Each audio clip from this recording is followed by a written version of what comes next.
Okay, today I'm showing you a 1966 Olympia SM9, and it has the turquoise end caps on the handles. Those of you who probably are familiar with Olympias know that sometimes the different models, the SM8, SM9, it has to do with different colors that you'll find on the typewriter to help you identify which model it exactly is. This is a deluxe.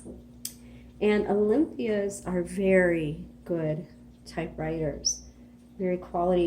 If you feel an Olympia and compare it to maybe a Smith Corona or Royal or anything like that, you can just tell that the manufacturing of Olympia is just at a different level. And they're beautiful machines. They may not have some of the rounded and the more familiar styles that we're used to, but their operation and how they feel as you type is excellent, and it's just at another level. So if you are a writer and you are going to be doing a lot of writing and you have the budget, I highly recommend you do an Olympia. You make sure you have an Olympia in your repertoire.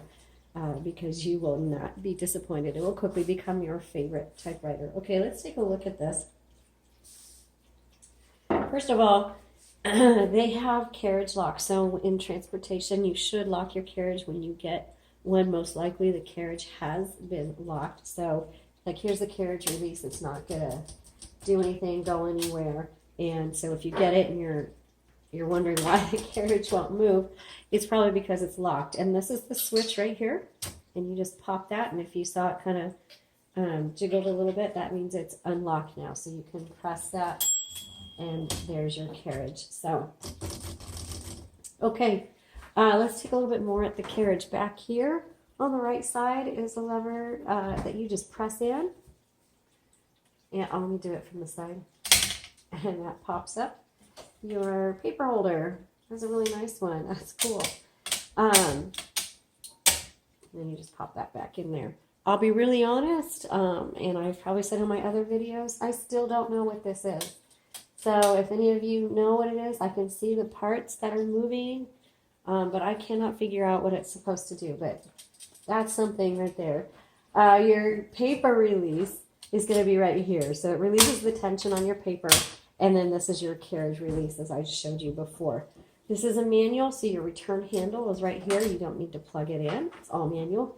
On the right side right here is going to determine, it's going to determine how many lines your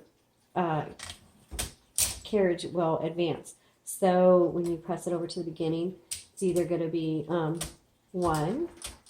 Oh, that's 0. So 0 is really for transportation. So if it doesn't do anything, it's set on 0.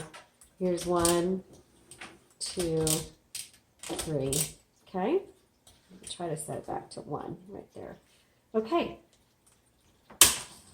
On the Olympia, to open up the top to access the ribbon, you just kind of grab right here and pop, and that folds up.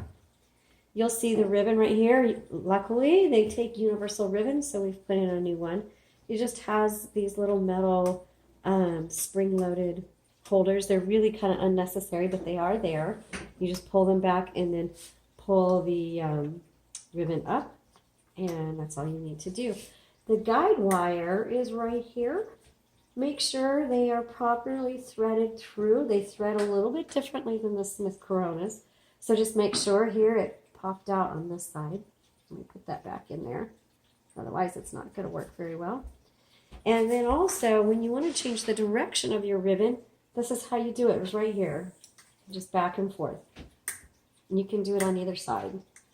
Okay, that's all it is to change the direction, because when you get to the end of your spool, you want to reverse the direction because there's still plenty of ink in your ribbon. So just keep reversing the direction until you use up all of that ink. Let's pop this back down. Color selector. I'm going to put it back on the black there. And then this, I think, just determines how hard that the type bars are striking your paper. And so you can adjust that to your liking. Let's go ahead and do some typing. So all margins, you just squeeze and then move. So Smith Coronas, you press down, but on the Olympias, you squeeze them, okay? Paper guide, set it to wherever you would like. And that just goes right there, and then roll it through. And just even the roller feels so nice. You're just like, wow, this is great. And the paper guides, kind of protectors, those are both there. Just be careful, because you could easily break those off. So just, if you're not being cautious. All right, let's go ahead and type. Oh, so nice. It's like butter. It really is. There's your tab button, by the way, and your margin release is on the opposite side. Many of the typewriters we use are all on the right, so now it's on the left. Did you get that? Okay. Let's keep going.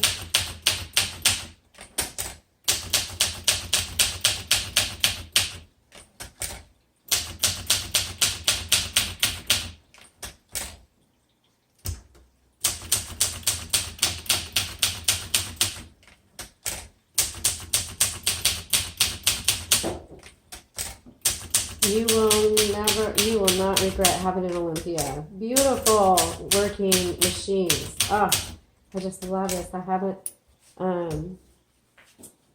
allowed myself to keep one yet. We sell every typewriter we get. We just sell so fast, and I just haven't kept any right now for myself. I have kept one, but I need an Olympia.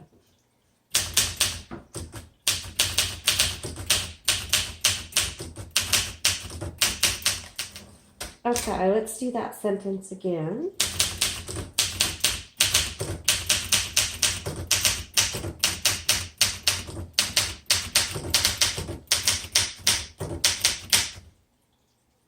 Backspace right here.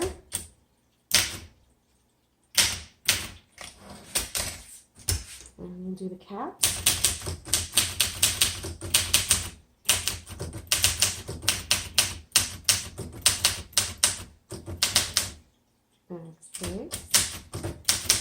So the only difference is if you're used to Smith Coronas, Royal Underwoods, your margin release, and your backspace are going to be opposite from what you're used to. Let's try the red.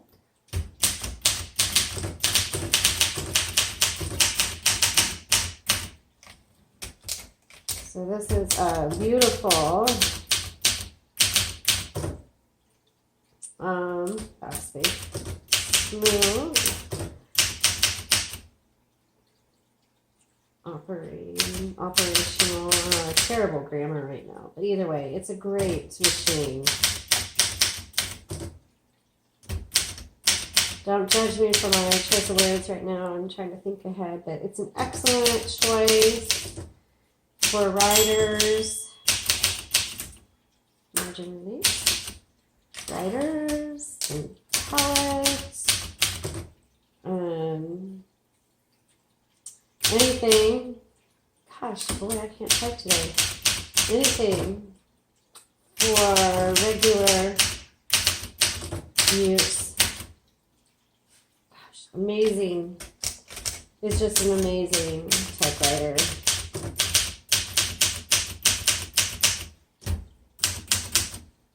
You're going to love it. All right. Check out the links below. Thanks for watching. Have a good day.